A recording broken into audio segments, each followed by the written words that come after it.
আসসালামু আলাইকুম রহমতুল্লাহ নাহমাদুহু ওয়া নুসাল্লি আলা রাসূলিহিল কারীম আম্মা বা'দ ফাআউযু বিল্লাহি মিনাশ শাইতানির রাজীম বিসমিল্লাহির রহমানির রহিম ওয়া লায়ালিন আশর।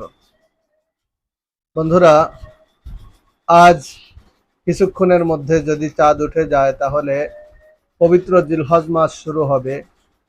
যেই জিলহজ মাসের প্রথম 10 দিন অত্যন্ত গুরুত্বপূর্ণ 10টি দিন।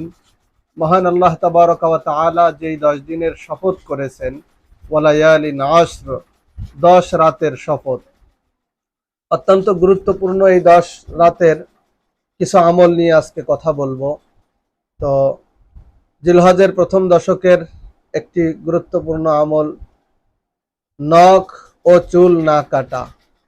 2 নম্বর, জিলহজ মাসের প্রথম 9 দিন রোজা রাখা, বিশেষ করে আরাফার দিন। 3 নম্বর, বেশি পরিমাণে আল্লাহর জিকির করা।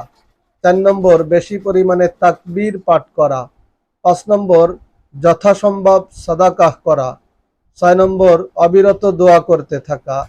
7 নম্বর, বেশি বেশি নফল ইবাদত করা। 8 নম্বর, আন্তরিকভাবে তওবা করা। 9 নম্বর, সামর্থ্য থাকলে হজ ও উমরা করা। 10 নম্বর, সামর্থ্যবান হলে পশু কুরবানি করা।